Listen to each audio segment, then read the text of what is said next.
नमस्कार, स्वागत है आप सभी का एबी स्टार न्यूज में और मैं हूं आपके साथ जुबैर चौधरी। वक्त तो चला अपना उत्तर प्रदेश का, जहां सबसे पहले बात करेंगे नोएडा की, जहां पर यथार्थ हॉस्पिटलों के ठिकानों पर आयकर विभाग की छापेमारी। तो ग्रेटर नोएडा में यथार्थ ग्रुप के ठिकानों पर आयकर विभाग ने छापा मारा है और सभी कर्मचारियों से पूछताछ की जा रही है। बता दें कि यथार्थ ग्रुप के ठिकानों में आयकर विभाग का छापा पड़ा। नोएडा के साथ बुलंदशहर में भी आयकर विभाग की टीम ने छापा मारा है।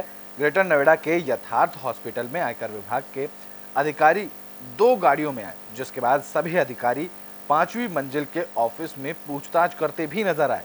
मौके पर भारी पुलिस बल की मौजूदगी में आयकर विभाग की टीम ने छापेमारी की कार्रवाई शुरू की। दरअसल पिछले कुछ समय से टीम को टैक्स में हेरफेरी और गलत ट्रांजैक्शन की शिकायत मिल रही थी, जिसके बाद दिल्ली यूनिट की टीम ने नोएडा, ग्रेटर नोएडा और बाकी ठिकानों पर एक साथ सर्च ऑपरेशन शुरू किया।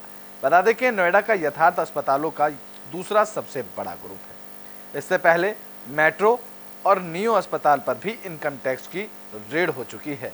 नोएडा में सेक्टर 110 के अलावा ग्रेटर नोएडा और ग्रीनो वेस्ट में यथार्थ अस्पताल हैं।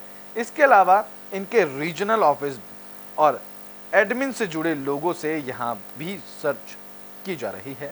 दस्तावेजों और इनपुट के आधार पर कर्मचारियों से सवाल जवाब किए जा रहे हैं।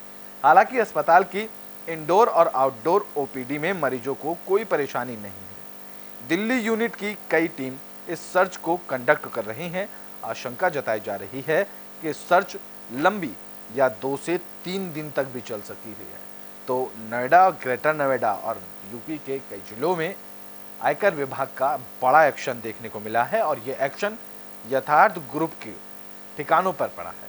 यानी कि यथार्थ हॉस्पिटल में आयकर विभाग ने छापेमारी की और कर्मचारियों से आयकर विभाग की टीम लगातार पूछताछ कर रही है।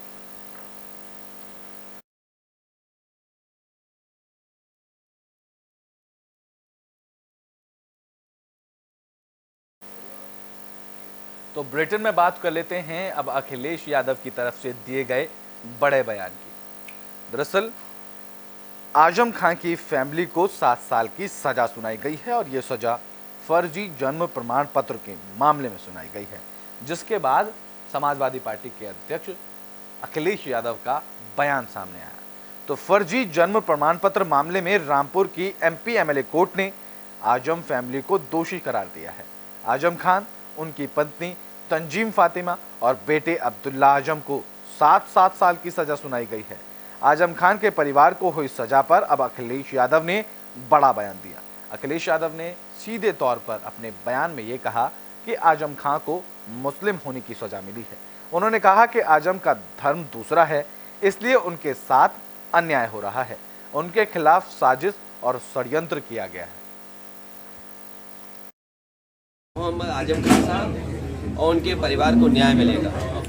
उनके खिलाफ बड़ी साजिश हुई है, बड़े षड्यंत्र हुए हैं और साजिश षड्यंत्र का ही परिणाम है कि आज उन्हें इस तरह की सजा का सामना करना पड़ रहा है। और उन्होंने यूनिवर्सिटी बनाई और बीजेपी के लोगों का कहना है, बीजेपी के अंदर के लोग हैं, जो अंदर लोग बैठे हैं, उन तक ने कहा कि आजम खान साहब मुसलमान हैं, इसलिए उन्हें इस तरह की सजा का। बुलेटिन में बात कर लेते हैं मथुरा की, जहां वृंदावन में व्यवस्थाओं का जायजा लेने के लिए अधिकारी पहुंचे। तो मथुरा में पुलिस और प्रशासन के उच्च अधिकारियों ने बैठक की, जिसमें वृंदावन में अव्यवस्थाओं को लेकर चर्चा की गई और जरूरी व्यवस्था करने के निर्देश दिए। इस दौरान पुलिस और प्रशासनिक अधिकारियों ने गोल्फ कोर्ट में सवारी कर वृंदावन में बांके बिहारी जी मंदिर के आसपास के क्षेत्र में सुरक्षा और यातायात व्यवस्था का जायजा भी लिया और निरीक्षण के बाद अधिकारियों ने टूरिस्ट फैसिलिटेशन में सेंटर और पुलिस और प्रशासनिक के अधिकारियों के साथ बैठक ली, जिसमें बांके बिहारी मंदिर में श्रद्धालुओं के लिए सुलभ दर्शन की व्यवस्था और सुरक्षा और यातायात व्यवस्था के संबंध में चर्चा की गई और जरूरी दिशा निर्देश दिए गए।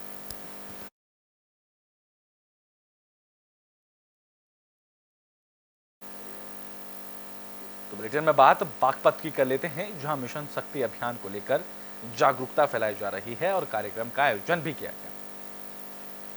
तो यूपी में मिशन शक्ति को लेकर जागरूकता कार्यक्रमों का आयोजन किया जा रहा है। इसी कड़ी में बिनौली पुलिस और एंटी रोमियो टीम ने सर्व हितकारी इंटर कॉलेज में छात्राओं को उनके अधिकारों के बारे में जानकारी दी। साथ ही छात्राओं को सम्मानित भी किया, जिसके बाद कॉलेज की छात्राओं ने महिला सशक्तिकरण को लेकर विशाल रैली निकाली और महिलाओं को जागरूक किया। मैं प्रेमचंद, प्रधानाचार्य सर्व हितकारी इंटर कॉलेज बिनौली। आज सर महिला सशक्तिकरण था सर, क्या मामला था? इसमें सरकार के द्वारा बताई गई नीतियों के तहत बच्चों के प्रभात फेरी, उनके स्लोगन, उनके जो चित्र थे और साथ ही साथ जनता में अवेयरनेस, जागरूकता फैलाने का कार्यक्रम सुचारू ढंग से किया गया। तो बुलेटिन में बात कर लेते हैं अलीगढ़ की, जहां अलीगढ़ का एक मौलाना 2 बच्चों की मां और महिला के साथ फरार हो गया। तो अलीगढ़ में एक मौलाना 2 बच्चों की मां के साथ फरार हो गया। आरोप है कि महिला को साथ ले जाने के बाद अब मौलाना महिला के पति को धमकियां दे रहा है। महिला अपने दोनों बच्चों को ससुराल छोड़कर मौलाना के साथ फरार हो गई। इस मामले की शिकायत पीड़ित पति ने एसएसपी से की है और इंसाफ की गुहार लगाई है।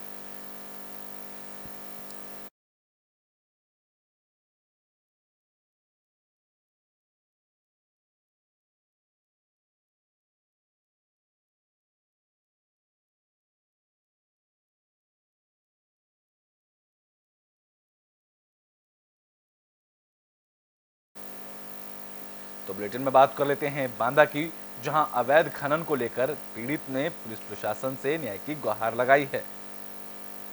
तो बांदा में अवैध खनन पर ब्रेक कब लगेगा, अब ये बड़ा सवाल हो गया है। आलम ये हो चुका है कि खनन कारोबारी अब ग्रामीणों को भी नहीं बख्श रहे हैं। ताजा मामला कनावरा खंड 5 का है। आरोप है कि खनन कारोबारी ग्रामीण की जमीन पर कब्जा करने के बाद अवैध खनन कर रहे हैं। पीड़ित युवक ने इस मामले की शिकायत डीएम से की। कनवारा के रहने वाले पीड़ित रामदास ने आरोप लगाया है कि कनवारा खंड 5 का ठेकेदार उसकी जमीन पर कब्जा करने के बाद बिना किसी एग्रीमेंट से रास्ता बनाने पर आमादा है। जबरन डराकर धमकाकर उससे साइन भी करवाए गए हैं। अब पीड़ित ने डीएम से इंसाफ की गुहार लगाई है।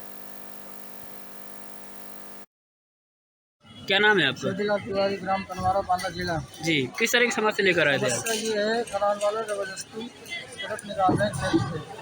आपके खेत से हमारे खेत से। ट्रक निकाल रहे हैं? अच्छा चाचा को पैसा दे दिया है, जिससे भाई को पैसा नहीं दे रहे हैं, ना को समझौता कर रहे हैं। अच्छा। कुछ कहो तो कहते हैं प्रशासन को घुसाते हैं और प्रशासन तुम्हारा कुछ नहीं करेगा। खेत किसके नाम है? आपके नाम है? पिताजी के नाम, आपके पिताजी के नाम है? पैसा किसको दिया है? चाचा को चाचा, आपके पिताजी को पैसा नहीं मिला है? मिला। और पैसा भी जब वो लोग समझौता कर ले तो किसी कार्य में राजी नहीं हो रहे हैं। प्रशासन को दे रहा है, हमने पैसा दे रखा है, और ज़्यादा कुछ होगा तो होने वाला कुछ नहीं, पकड़ जाओगे, पकड़ा देंगे। अच्छा, तो आज किसके पास आए थे? डीएम के पास आए थे 2 बार। तो बुलेटिन में बात कर लेते हैं आगरा की, जहां पर सट्टेबाज बेखौफ नजर आ रहे हैं। बता दें कि आगरा से सट्टेबाजी का एक वीडियो सोशल मीडिया पर वायरल हो रहा है। तो आगरा में पुलिस की शक्ति के बावजूद भी सट्टेबाजी का कारोबार थमने का नाम नहीं ले रहा। दरअसल पुलिस कमिश्नर की अगुवाई में सट्टेबाजी के खिलाफ अभियान भी चलाया गया, लेकिन इसके बावजूद सट्टेबाज अपनी हरकतों से बाज नहीं आ रहे हैं। आरोप है कि बंटी और आनंद 2 सट्टेबाज सट्टेबाजी कर रहे हैं। कलवारी इलाके में सट्टेबाजी से जुड़ा एक वीडियो भी अब खूब वायरल हो रहा है।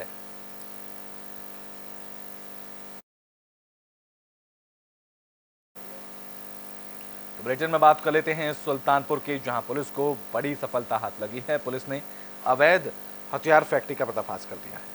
तो सुल्तानपुर में यूपी एसटीएफ को बड़ी कामयाबी मिली। एसटीएफ ने अवैध हथियार फैक्ट्री का पर्दाफाश किया। ये मामला नगर कोतवाली इलाके का है। पुलिस ने मामले में 4 आरोपियों को भी गिरफ्तार कर लिया है, जिनके कब्जे से अवैध हथियार और हथियार बनाने के उपकरण बरामद कर लिए गए हैं।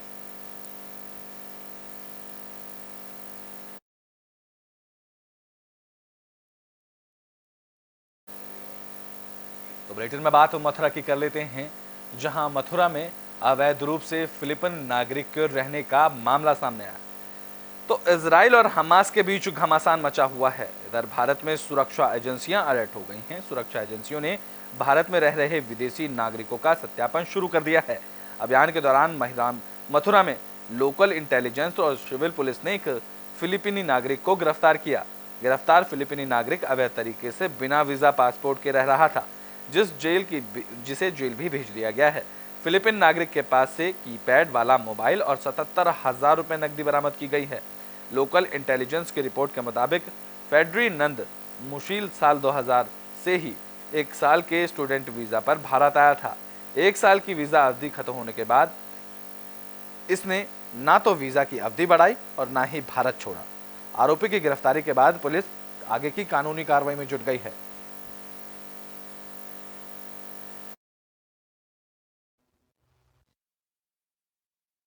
देखिए थाना गोवर्धन क्षेत्र में राधा सिंह एक बाबा रह रहा था काफी दिन से, और उसके बारे में जब एलआई के द्वारा तहकीकात करी गई तो ये पता चला कि वो फिलीपींस का नागरिक है तथा उसके पास अवैध प्रपत्र यहाँ रहते हैं।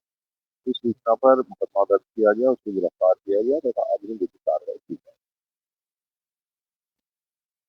देखिए अभी तक जो प्राइमरी स्टेज में पता चला है कि लगभग 10 साल से हो रहे हैं। तो बुलेटिन में बात कर लेते हैं मथुरा की, जहां डेंगू का प्रकोप देखने को मिल रहा है। तो मथुरा में डेंगू का कहर जारी है। जिले में 95 लोग डेंगू का शिकार हैं, जिनका अलग अलग अस्पतालों में इलाज चल रहा है। आज भी डेंगू के 2 नए मामले सामने आए। वहीं डेंगू के मामलों को लेकर स्वास्थ्य विभाग अलर्ट मोड पर नजर आ रहा है। सीएमओ अजय कुमार वर्मा ने डेंगू को लेकर ग्रामीण क्षेत्रों का दौरा किया, मरीजों को अस्पताल में भर्ती कराया, साथ ही दवाइयां भी बांटी। इस दौरान स्वास्थ्य विभाग के अधिकारियों को गोवर्धन में डेंगू के मरीजों की जानकारी मिली, जिस पर सीएमओ डॉक्टरों की टीम के साथ गोवर्धन पहुंचे, जहां देहात इलाके में राजगांव के निरीक्षण के दौरान 2 मरीजों में डेंगू की पुष्टि हुई, जिन्हें अस्पताल में भर्ती कराया गया। वहीं बुखार और वायरल के मरीजों में भी दवाइयां बांटी गई हैं। सर, एक डेंगू का मामला प्रकाश में आया है अड़िंग क्षेत्र में, क्या कहोगे उसको लेकर? श्रीकांत एक बच्चा है 20 साल का, संभावित डेंगू है और बढ़ती है। उसी लिए मैं आज आया था यहाँ देखने। गंदगी का अंबार लगा हुआ है, ये बात सत्य है, और कोई भी बीमारी गंदगी से ही भगाई जा सकती है। हमारी टीम यहाँ कैंप भी कर रही है स्वास्थ्य विभाग की, इसके अलावा छिड़काव भी कराया है। लेकिन लगता है जो ग्राम प्रधान है वो अपनी जिम्मेदारियों को ढंग से नहीं निर्वहन कर रहे हैं, और यही कारण है कि बीमारी फैलती है। तो मैंने यहाँ के स्थानीय वासियों को भी ये अनुरोध किया है कि यदि अभी प्रधान जी के कोई प्रतिनिधि हैं, उनसे भी मैंने दूरभाष पे बात करी है कि कल से ये छिड़काव और ये सारी व्यवस्था यहाँ ना हो तो फिर मुझे बताएं, मैं सीडीओ सर से अनुरोध करूँगा। लेकिन हाँ, ये गाँव में देखने पे मुझे लग रहा है कि तो बुलेटिन के आखिरी में बात कर लेते हैं पीलीभीत के बाघ के रेस्क्यू की। इस दौरान रेस्क्यू के दौरान बेहोश हुए बाघ को अचानक होश आ गया, जिससे कर्मचारियों में अचानक हड़कंप मच गया। तो पीलीभीत में वन विभाग के कर्मचारी बड़े हादसे का शिकार होने से बच गए, जिसका वीडियो अभी सोशल मीडिया पर जमकर वायरल हो रहा है। दरअसल अधूरे इंतजामों के साथ वन विभाग की टीम बाघ को रेस्क्यू करने पहुंची थी। बाघ को ट्रैंकुलाइज करने के बाद जैसे ही टीम बाघ को पकड़ने पहुंची, तभी बेहोश बाघ को अचानक होश आ गया। होश में आते ही बाघ ने कर्मचारियों पर हमला कर दिया, जिसके बाद कड़ी मशक्कत के बाद कर्मचारियों ने बाघ को फिर से पकड़ा। कर्मचारियों पर बाघ के हमले का वीडियो अब सोशल मीडिया पर जमकर वायरल हो रहा है। इसमें पीलीभीत में वन विभाग की टीम वीडियो में रेस्क्यू करती नजर आ रही है, जहां पहले बाघ को ट्रैंकुलाइज करने के लिए इंजेक्शन दिया गया, जिससे बाघ बेहोश तो हो गया, लेकिन बाघ को थोड़ी देर बाद अचानक ही होश आ जाता है, जिसके बाद वो वन विभाग के कर्मचारियों पर हमला कर देता है, जिसका वीडियो अब सोशल मीडिया पर जमकर वायरल किया जा रहा है।